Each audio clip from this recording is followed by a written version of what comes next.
명절 좋은 때입니다. 선선한 바람이 불죠.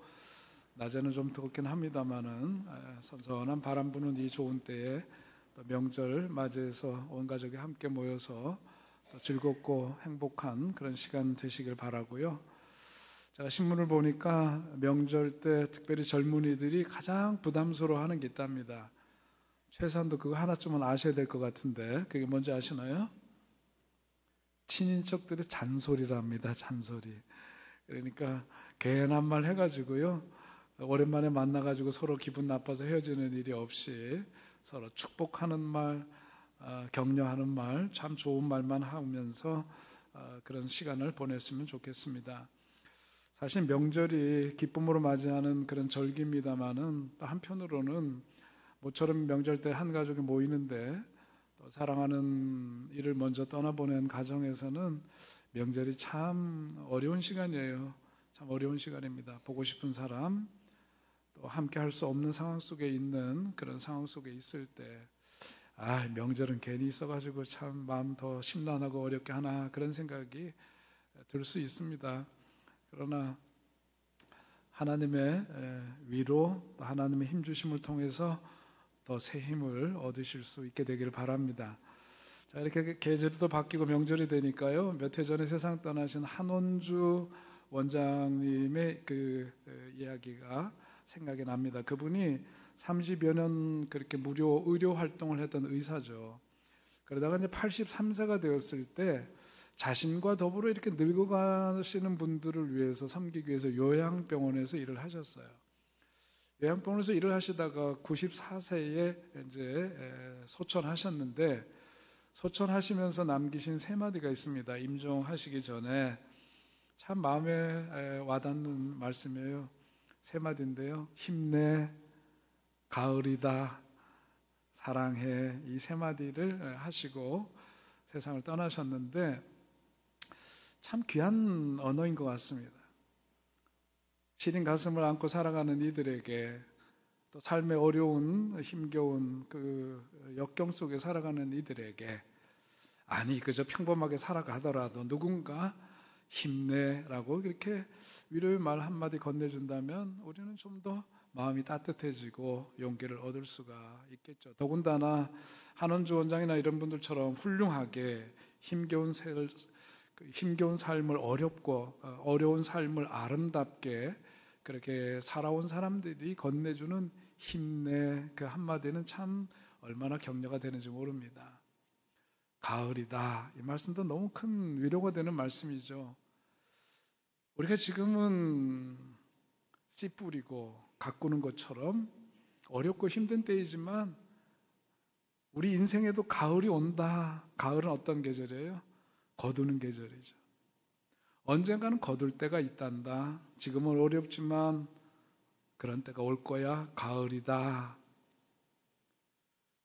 그리고 한편으로 생각해 보면 가을이다, 그 한마디 속에는 제가 느끼기에는 세상 사람들이 주물러 가는 세상 같지만 사람들이 만들어가는 세상이 아니라 이 계절 가을을 허락해 주신 그 하나님이 세상을 여전히 운행하고 계시고 통치하고 계시고 섭리하고 계시다.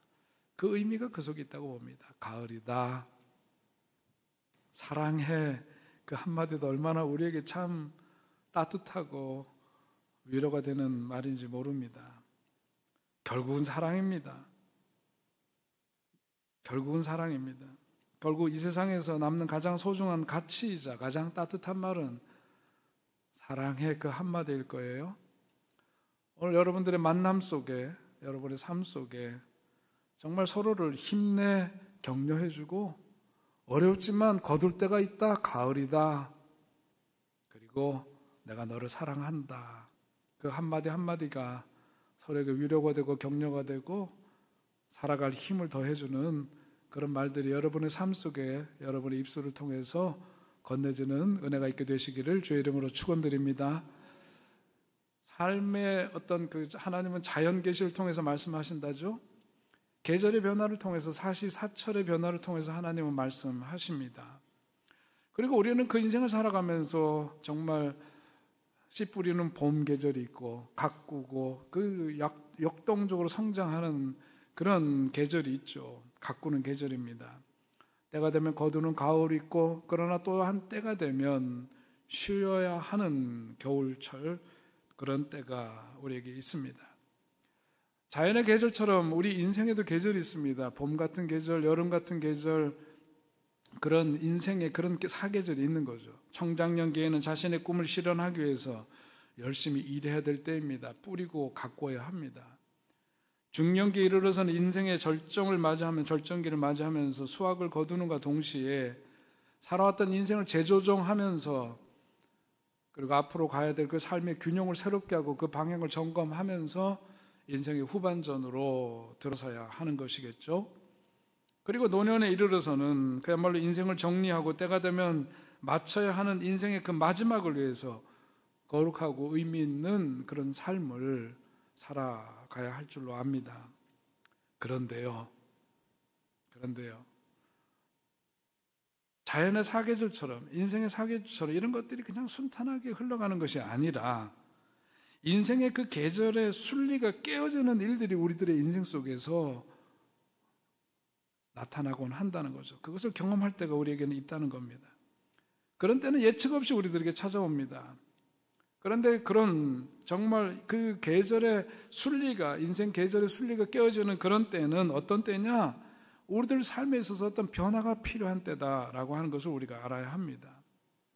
물론 살아가면서 언제나 우리가 영적으로나 여러 가지로 그 때를 준비하며 살아가기는 쉽지는 않습니다만은, 그러다 보니까 그 순리에서 벗어나는 그런 때를 우리가 경험하게 될 때 그 충격으로 인해서 더 큰 불행을 초래하기도 하고, 그래서 다시금 좌초된 그 인생에서 일어서지 못하는 그런 사람도 우리 주변에는 많이 있습니다. 오늘 모세의 이야기가 그렇습니다. 모세를 보면은 그렇죠. 그의 전반전의 인생을 우리가 잘 아는 대로 그야말로 이집트 왕궁에서 왕자로서의 신분으로 살았던, 그야말로 보석처럼 빛나는 그런 때가 있었습니다. 그러나 그가 자기 동족을 겁박하고 못되게 하는 사람 이집트인을 죽인 후에 미디안 광야로 도망간 그 이후의 삶은 그야말로 큰 실패를 하고 좌절된 인생을 살아왔던 그러한 삶이었습니다. 그야말로 그 이전에 청년기 때는 그렇게 힘있게 살던 그가 이제 중년에 접어들어서 미디안 광야에서 소위 찌그러져 살아가는 그런 삶은 황량하기 짝이 없었고, 그런데 어느 날 하나님께서 양을 치고 있는 그 모세에게 호렙산에 나타나셔서 꺼지지 않는 떨기 나무 가운데에서 모세를 부르시는 거죠. 모세야, 모세야 부르시면서 내가 서 있는 땅은 거룩한 땅이니 내 발에서 신을 벗으라, 그렇게 말씀하시면서 그를 부르십니다. 그리고 사명을 주시겠다는 겁니다. 너희 동족들을 지금 종살이하며 그 고통스러운 삶에서 부르짖고 있는 그들을 해방시키는 그 사명을 너에게 주겠다 말씀하시는데, 이런 새로운 인생의 변화와 도전에 모세가 지금 고민하고 있는 겁니다. 그럼 자기의 처지와 형편으로 보자면 하나님의 그 부르심이 너무나 생소한 것이고 감히 자기가 그것을 맡아 감당할 수 없는 처지에 있다는 것을 스스로 생각하면서 자기는 못하겠다 하면서 오늘 하나님과 모세의 관계 속에서 일어나는 일들을 오늘 본문은 우리에게 전해주고 있습니다. 오늘 1절에 있는 말씀을 보면 이렇게 말씀하고 있죠. 모세가 대답하여 이르되 그러나 그들이 나를 믿지 아니하며 내 말을 듣지 아니하고 이르기를 여호와께서 내게 나타나지 않으셨다 하리이다. 하나님께서는 걔를 부르시고 사명을 맡겨주시는데 그렇지 않다는 거예요. 그러면서 그 이유를 대는 것이 뭐냐 하면 자기는 하나님이 불러주시니 참 마음으로는 고마웠을 거예요. 사실 그렇게 해서 인생 멋지게 거룩한 재기를 하고 싶은 것이 그의 마음 가운데 분명히 있었을 겁니다. 그러나 그럼에도 불구하고 자기가 하나님의 그 부르심과 말씀 앞에서 선뜻 예스 할 수 없는 이유는 사람들이 자기를 인정해 주지 않을 거라고 하는 그런 생각, 그것이 그에게 있었기 때문이죠. 참 서글픈 상황입니다. 인생 전반전에 살았던 그의 삶의 모습을 비춰보자면 참 서글픈 상황이에요. 자신만만했던 지도자였고 그야말로 만능 해결사와 같이 동족들의 문제에 대해서 발벗고 나섰던 오지랖이 넓은 사람이었고 능력 있는 사람이었습니다. 그러나 중년에 이르러서 그의 모습은 완전히 그 정반대의 삶, 서글픈 인생이죠. 그런 모습을 우리는 모세에게서 발견할 수가 있습니다. 사람이 하나님께서 대단한 능력을 부여하셔도 인생 살다가 한번 기가 꺾이면은요 다시 일어나는 거 참 어려워요. 여러분들 돌이켜보면서 인생에 어떤 그런 경험들이 있으신가요? 저는 오늘 모세를 생각해 보면은 이런 생각이 듭니다. 새가 날개짓을 하려면은 날개를 활짝 펴고 그 깃털을 말이죠 다 움직여서 창공을 확 이렇게 날라야 되는데 거기에 날개축지 한 뼈가 부러져 있다든지 창공을 날기 위해서는 그 깃털들이 다 싱싱하게 살아있어야 되는데 그 큰 그 날개를 몇 개 쑥 뽑아 놓으면은 창공을 날기가 어려워요. 사람의 기가 꺾인다는 거 바로 그런 겁니다. 뭔가 해낼 수 있는 능력도 있고 그런 실력이 있는 사람임에도 불구하고 한번 기가 꺾이면은 실력 발휘가 안 돼요. 저도 그런 경험을 해본 적이 있고 제 친구들 가운데서도 그런 것 때문에 결국은 다시금 재기하는데 어려움을 겪었던 그런 친구들도 제 주변에 여러 있습니다. 어렵습니다.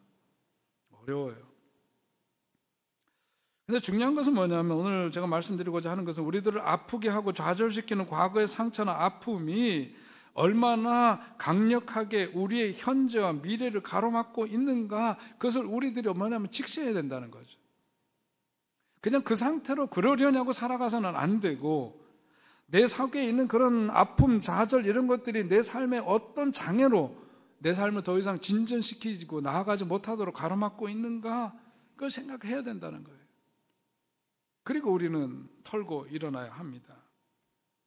하나님이 모세에게 찾아오신 것은 다른 이유가 아니에요. 다시금 그를 일으켜 세워서 하나님이 계획하시는 역사에 그를 쓰시고자 하나님은 작정하시고 오신 겁니다. 하나님이 작정하고 오신 거예요. 근데 사람이 주저하는 거죠. 하나님은 다 준비되어 있는데 모세는 응하지를 못하는 거예요. 왜냐하면 그 이전에 아픔이 너무나 컸기 때문에 그런 거죠. 모세가 하나님께 아뢰는 말씀도 이제 자기 말을 들을 사람이 없다 그런 건데 동족의 지도자로 나섰다가 쫓겨 도망 나오게 된 신세 속에서 그 상처가 너무 크다 보니까 이제는 자기 말을 들을 사람도 없다. 고민 그렇게 하다가 결국은 뭐냐면 자신이 없어서 못하겠다 그렇게 말하는 거죠. 참 가슴 아픈 대목이에요. 하나님은 거룩한 자신감을 회복시키셔서 하나님의 그 위대한 역사를 이루어 가시는 일에 쓰시려고 마음먹고 오셨는데 한번 꺾인 그는 일어서지를 못하고 그렇게 주저앉아 못하겠다 그러는 겁니다. 그럴 때 하나님께서 그에게 물으시는 질문이에요. 그게 뭡니까? 내 손에 있는 것이 무엇이냐? 그렇게 하나님은 모세에게 묻고 계십니다. 내 손에 있는 것이 무엇이냐? 모세가 대답하죠. 지팡이입니다. 대답합니다. 모세가 양을 치기 위해서 늘 들고 다니는 나무 지팡이에요. 값이 나가는 금지팡이 아니고 은지팡이 아닙니다. 그냥 나무 막대기에 불과한 지팡이에요. 그걸 생각해 보면 때로 우리 손에 잡혀 있는 것들이 별 볼 일 없다는 것을 생각해 보면 정말 우리 자신이 한심해질 때가 있지 않습니까? 아마 모세도 그런 심정이었을 것 같아요. 네 손에 있는 게 뭐냐 그러는데 보면 작대기 하나 들고 있는 거예요. 지팡이라고 표현했지만은요, 양치고 그러는데 보니까 뭐 화가들은 그림으로 멋있게 뭐 구부러져가지고 탁 있는 것을 그랬지만 아니에요. 제가 보니까 그런 게 아니고 그냥 만한 어디서든지 구할 수 있는 그저 그런 나무 막대기입니다.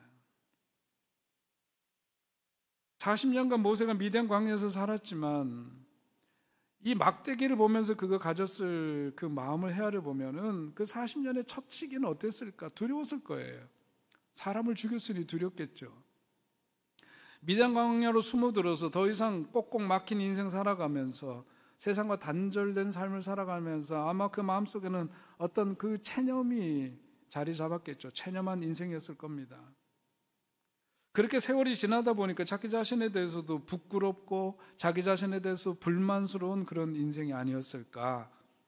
그리고 그 시간이 쌓이고 쌓이다 보니까 지난 날이 후회 막급한 그런 후회하는 시간으로 그 시간들을 채우면서 어쩌면 모세가 살았을지도 모를 일이죠. 그러니 자기 손에 가지고 있는 건 뭐냐고 물으실 때 지팡이입니다. 지팡이가 있으니까 지팡이입니다. 대답하기는 했지만 그 기분이 어땠을까?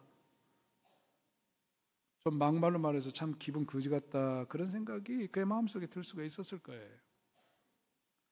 모세가 사람들이 자기를 믿지 않고 자기 말을 듣지 않을 것이라고 사실 말했지만 더 참담한 심정은 뭐냐 하면 거기서 여호와께서 내게 나타나지 아니하셨다 하리이다. 사람들이 그럴 거라는 거죠. 무슨 얘기죠? 사람들이 생각하기에 내가 살아가는 그런 체념하고 살아가고 실패와 좌절 속에 살아가는 불만스럽고 부끄러운 내 인생을 보면서 사람들이 생각할 때는 네가 사는 걸 보면 하나님이 너와 함께 할 것 같은 근거가 하나도 없다라고 얘기할 거예요. 그 말이죠. 그것이 사실은 뭐냐면 자기 인생에 대한 평가예요. 달리 표현하면 심한 자책감 같은 것이죠.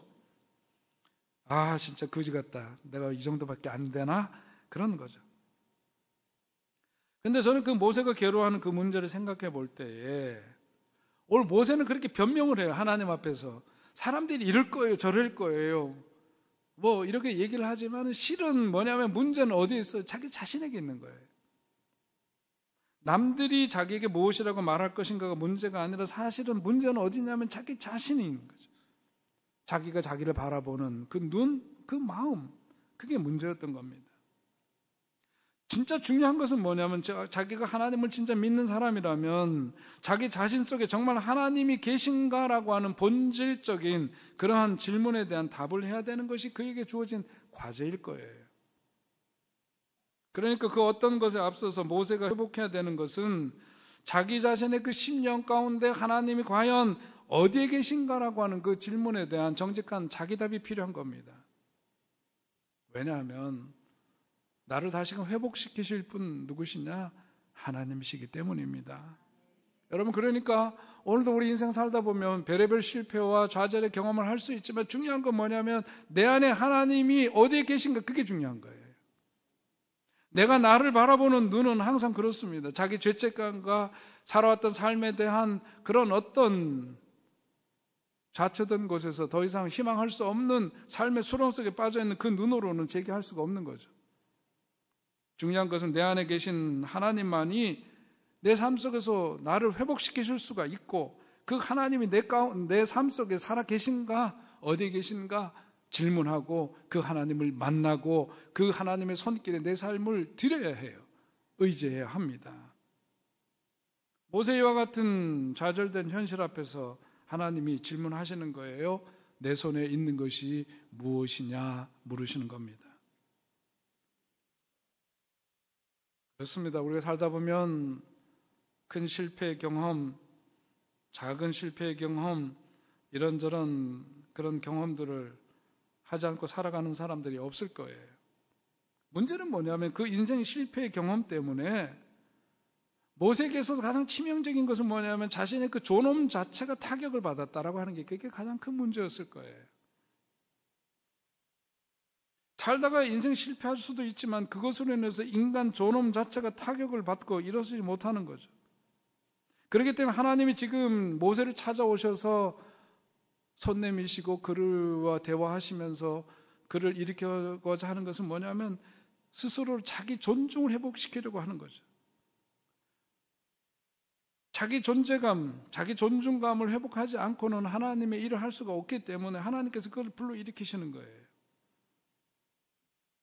달리 표현하면 그의 믿음을 회복시키기 위해서 하나님께서 그를 찾으시고 말씀하시는 겁니다. 그러므로 우리도 인생 살다가 보면 실패 그 자체가 문제가 아님을 알아야 돼요. 일의 실패가 인생의 실패는 아니다라고 하는 것을 여러분 꼭 마음속에 새겨두시기를 바랍니다. 우리들의 믿음의 회복, 하나님은 그걸 원하시고 그것을 통해서 정말 오늘 모세의 경우에도 그 실패를 뭐냐면 믿음의 성공으로 바꿔주시길 원하시는 거예요. 시인 박노해가 노동운동을 하다가 감옥에 들어갔다 나왔죠. 감옥에 갔다 나온 다음에 쓴 시 가운데 늘 새로운 실패를 하자라는 시가 있습니다. 그 시의 내용은 이런 거예요. 보이시나요? 한번 읽어보실까요? 시인의 마음을 한번 읽어보실까요? 네. 돌아보면 내 인생은 실패투성이, 이제 다시는 실패하지 않겠다. 두 번째 화살은 맞지 않겠다고 조용히 울며 다짐하다가, 아니야, 지금의 난 실패로 만들어진 나인데 실패의 꿈을 밀어 여기까지 왔는데, 나에게 실패보다 더 무서운 건 의미 없는 성공이고 익숙한 것에 머무름이고 실패가 두려워 도사리는 것. 새로운 실패를 하자. 데일 갤러웨이가 그랬어요. 당신의 인생을 다시 시작하라고 하는 글에서 실패에 관해서 우리가 알아야 될 4가지가 있답니다. 첫째는 뭐냐면 실패했다고 해서 실패자가 되는 것은 아니다. 두 번째, 사람은 뭐 하기 마련이다? 싫어요, 실패? 싫어도 겪어요. 우리가 겪어요. 인생 살면서 겪어요. 사람은 실패하기 마련이래요. 맞아요. 세 번째, 노력하는 사람은 실패자가 아니다. 네 번째, 실패가 마지막이 될 필요는 전혀 없다. 박노해 시인이 늘 새로운 실패를 하자. 앞에서 우리가 앞부분 읽어보시는데 뒷부분에 나오는 거 다시 한번 읽어봅니다. 시인의 마음을 한번 읽어봐요. 시작. 실패했다는 이유만으로 사라지지 않는다. 성공했지만 의미 없는 것들이 있고 비록 실패했지만 더 의미 있는 것도 있다. 누군가는 의미 있는 실패라도 하며 쓰러져야만 그 쓰라림을 딛고 넘어 새날은 온다. 이제 같은 실패를 반복하지 말고 준비에 실패함으로 실패를 준비하지 말고 실패를 정직하게 성찰하며 늘 새로운 실패를 하자. 두려워하지 마십시다. 실패 그까짓 거 다 누구나 겪는 건데 그 새로운 실패를 통해서 우리의 인생은 더욱더 부유해지는 거고 우리들의 인생은 더욱더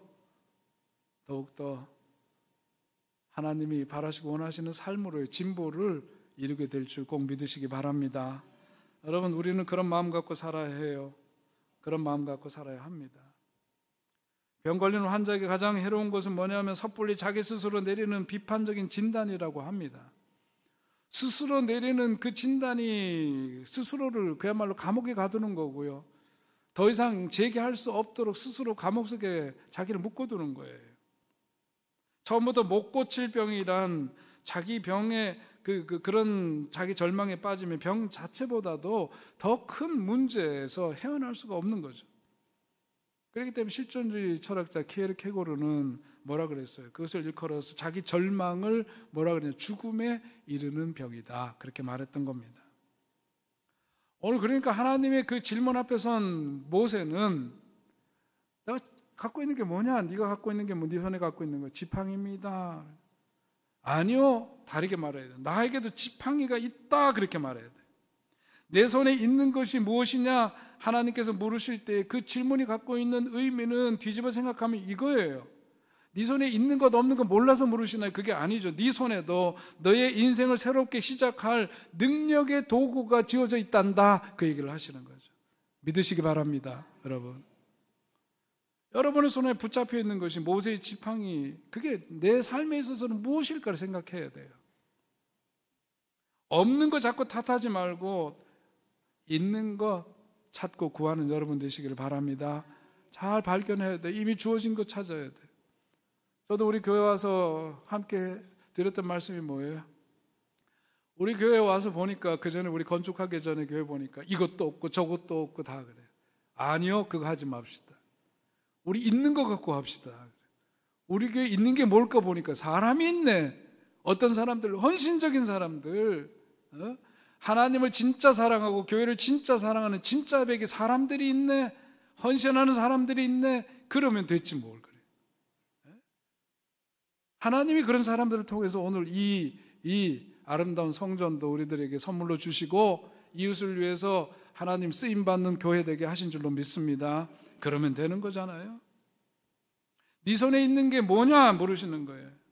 네 손에 준 게 네가 보기에는 어쩔 줄 모르고 세상 사람들이 평가할 때는 크니 작으니 별 얘기 할지 모르지만 네 손에 있는 거 바로 그거 가지고 새 역사 일으킬 거고 너의 인생 새롭게 할 거야. 그게 바로 능력이 도구가 될 거야. 그 질문입니다. 내 손에 있는 것이 무엇이냐? 그 질문의 의미는 바로 거기에 있는 거예요.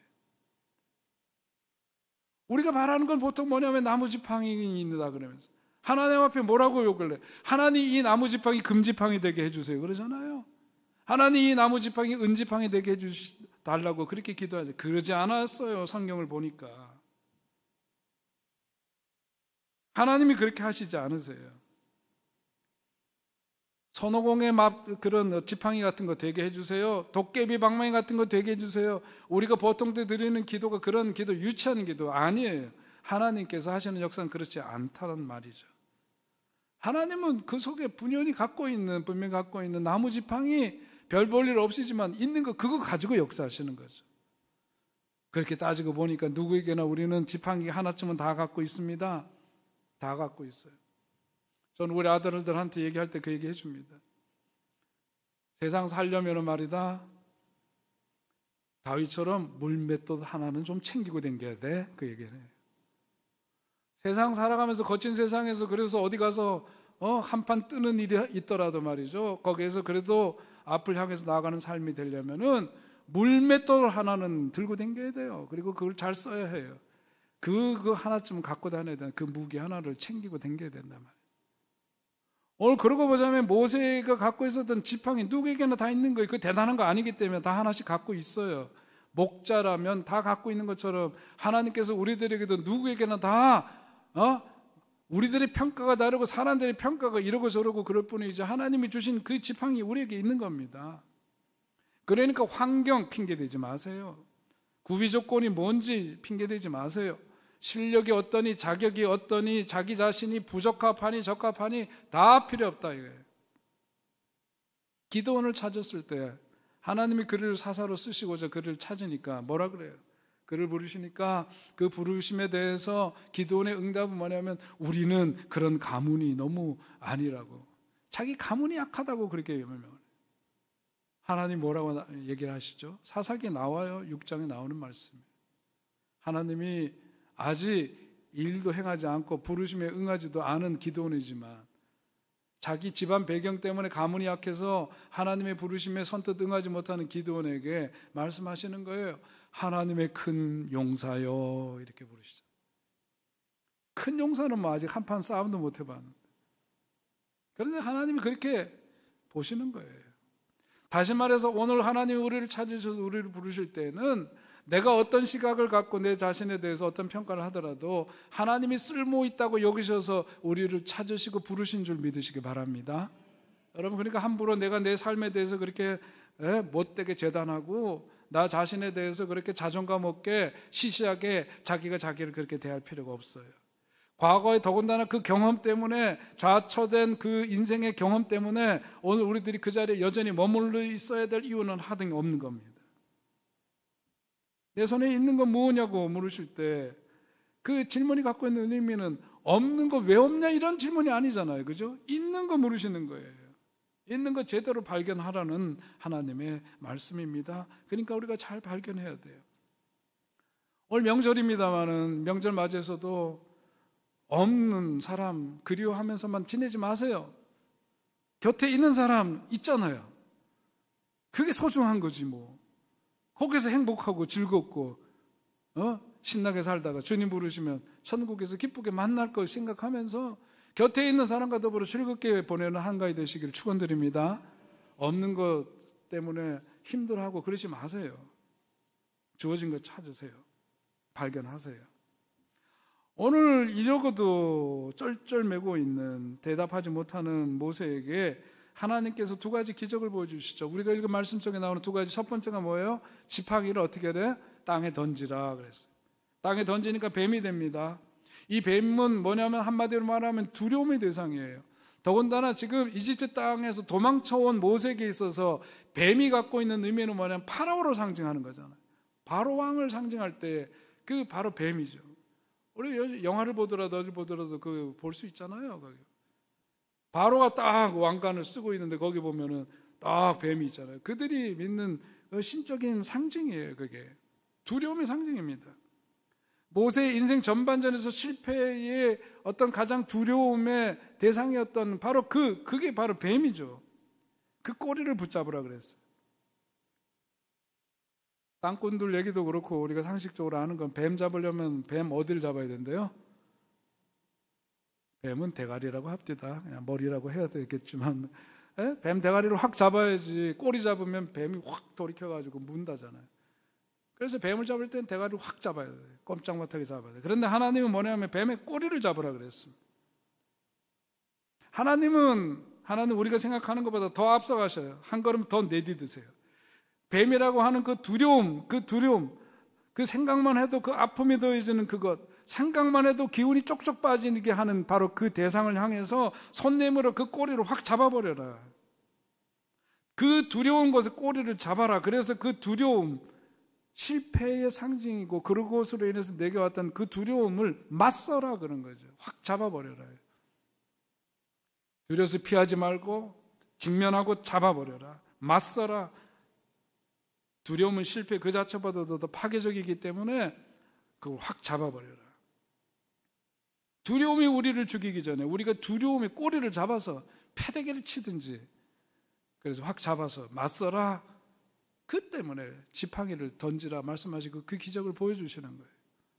두 번째 기적은 손을 품에 넣었더니 문둥병에 걸렸어요. 그러다가 다시 넣게 하심으로 깨끗하게 되는 기적을 보여주십니다. 뭘 의미할까요? 이 기적을 통해 가지고 뭐냐면 이제 네 삶이 문둥병은 희망 없는 병입니다. 고칠 수 없는 병이에요. 지금 모세가 처해 있는 상황이 그런 상황입니다. 그런데 뭐냐면 다시금 그 오늘 성경 말씀에 보니까 그의 손이 본래 살로 되돌아왔더라 그 말씀. 다시 말해서 네가 지금 문둥병 걸리는 환자처럼 그렇게 그냥 완전히 희망 없는 속에 살아가지만 아니다. 너는 다시금 회복하고 원래 네 모습을 되찾아야 된다. 하나님이 보여주시고 하나님이 너에게 부여주신 그 형상을 다시금 되찾아 회복해야 된다. 그 의미예요. 영어 성경에 it was restored 그랬습니다. 회복되었다. 그 의미는 죄에서 구원하신다, 해방하신다, 되돌려 놓으신다, 다시 찾게 하신다. 그 선언입니다. 이것이 하나님이 원하시는 역사라고 하는 것을 그에게 보여주시는 거예요. 그러나 모세가 여전히 나서지를 못합니다. 이 정도 됐으면 못 이기는 척이라도 예스 해야 되는데 모세의 사람이 참 질긴지 좀 시시해 보이기도 하고 그래요. 10절에 보니까 또 뭐라 그러죠? 본래 말을 잘하지 못하는 자니이다. 나는 입이 뻣뻣하고 혀가 둔한 자니이다. 변명을 또 기껏 찾은 게 나는 말 못하는 사람이다. 그러면서 또 변명합니다. 근데 저는요, 이 대목도 어떻게 보느냐 하면은, 기적을 그렇게 보여줬으면 나서는 게 정상이지. 예스 해야 정상이지. 그런데 그럼에도 불구하고 도망갈 구멍을 찾는 것은 뭐냐면 그만큼 실패와 좌절의 경험이 뼛속 깊이 그에게는 있었다. 그 얘기예요. 기적을 보면서도 나설 수 없을 정도로 그 상처는 깊고도 깊었다. 말하는 것을 주저주저 하는 사람이었다. 처음부터 말 못하는 사람이었을까요? 실패와 좌절의 세월이 오래되면서 이제는 누군가에게 말하는 것도 힘들어진 상태가 되었다는 걸 말해주는 것이 아닐까. 과거의 실패가 너무 커서 이제는 완전히 찌그러진 인생 되었다는 것을 보여주는 상징적인 표현이 아닐까 싶어요. 중요한 것은 뭐냐면 내가 생각하는 나의 문제에 파묻히는 바로 그런 인생에서 어떻게 돼요? 벗어나야 돼요. 자유로워져야 돼요. 하나님이 쓰시겠다라고 하는데 하나님이 필요로 하시면 하나님이 쓰시는 건데 오늘 내가 내 스스로에 대해서 그렇게 재단하고 평가하고 그렇게 머물러 있어서는 한 발자국도 앞에서 못 나가는 거예요. 잘못된 겸손도 버려야 돼요. 그렇게 따지자면 저도 목사 할 만한 자격이 돼서 합니까? 솔직히. 저도 목사 할 수 없는 이유 무지 많은 사람이에요. 무지 많은 사람이에요. 그런데 뭐냐면 그거 하나님께서 쓰시겠다고 저를 부르셨고 쓰실만 하다고 여기셔서 하셨으니까 그냥 확 맡겨버렸으니까 여기까지 온 거지. 솔직히 말해가지고 이모 저모 따져가지고 할만하냐 요모저모 따졌으면은 글쎄요 저뿐만 아니라 할 수 있는 사람이 과연 얼마나 되겠습니까? 그래서 순종하는 거죠. 모세는 이런 과정을 통해서 객관적인 하나님을 만나요. 이스라엘 민족을 구원하시려고 하시는 그 하나님의 그 마음을 읽고 만나게 되겠죠. 그리고 또 한편으로는 자기를 얼마나 하나님이 사랑하시는지 그 하나님과 인격적인 만남을 그가 경험하게 되는 거죠. 그러면서 결국은 17절에 보니까 너는 이 지팡이를 손에 잡고 이것으로 이적을 행할지니라. 손에 쥐어진 그 지팡이가 이적을 일으킬 지팡이다 하나님 말씀하시고 그 다음에 20절에 보니까 이어지는 말씀이 뭡니까? 모세가 함께 읽어요. 시작. 모세가 그 아내와 아들들을 나귀에 태우고 애굽으로 돌아가는데 아멘. 모세의 지팡이가 그 다음에 누구의 지팡이? 하나님의 지팡이. 하나님의 지팡이를 손에 잡았더라. 형태는 같은 지팡이였을 거예요. 그러나 더 이상 그것은 모세의 손에 붙잡힌 바 되었던 그런 별 볼 일 없는 막대기가 아닙니다. 이제는 하나님의 부르심 앞에 예스 응답하면서 그 믿음의 회복을 통해서 나아갈 때 그 지팡이는 하나님의 지팡이가 되는 역사가 일어나게 되었다는 거예요. 그러면서 그 이후에 어떤 역사가 벌어져요? 홍해 바다가 앞을 가로막고 있을 때 그 지팡이를 가지고 그 홍해 바다를 가릅니다. 그 광야길을 걸을 때 물이 없어 목이 말라 아우성을 칠 때 그 지팡이로 바위를 쳐 그 속에서 생수가 터지는 역사가 있게 되었던 거예요. 오늘 여러분의 손에 있는 것이 무엇인지를 헤아리시기 바랍니다. 하나님께서 여러분에게 주신 그 지팡이를 가지고 하나님께서는 여러분 그 인생길을 가로막고 있는 그 바위 덩어리를 깨뜨려서 생수가 터지는 역사를 하나님께서 이루어 주시기를 원하신다는 것을 믿으시기 바랍니다. 그 지팡이를 가지고 광야를 건너면서 당하는 어려운 문제들을 해결하게 하실 줄 믿으시기 바랍니다. 그 지팡이를 가지고 홍해도 가르는 그런 기적의 역사가 우리들 앞에 있게 될 것을 믿으시고 믿음으로 전진하시길 바랍니다. 여러분의 지팡이가 하나님의 지팡이인 줄 믿고 하나님이 쓰시고자 하시는 크고 놀라운 역사에 마음껏 쓰임받는 여러분 모두 되시기를 주의 이름으로 축원드립니다. 존귀하신 하나님, 오늘도 저희들을 부르시고 우리들이 인생 살아가면서 때로는 실패와 좌절의 경험으로 인해서 낙심하고 주저앉고 한 걸음도 나아갈 수 없는 지경에 이를 때도 있는데 모세에게 오셔서 하나님 손 내미시고 말씀 주시고 그의 마음 가운데 그 믿음의 회복을 통해서 하나님의 그 거룩한 역사에 귀하게 쓰임 받게 된 그 일을 우리에게 말씀해 주시오니 동일하신 그 하나님께서 내 삶 속에서도 역사하신다는 것을 믿고 하나님 우리들 모두 우리 손에 주어진 그것이 무엇인지 그 지팡이가 무엇인지를 발견하게 하시고 하나님 앞에 믿음으로 나아갈 때 주어진 그 지팡이가 하나님의 지팡이로 변모되어 위대하고도 거룩하고도 놀라운 역사를 일으키게 하실 줄로 믿고 그 믿음으로 승리하는 모두의 인생이 되게 하여 주시옵소서. 예수님의 이름으로 간절히 기도하옵나이다. 아멘. 자, 우리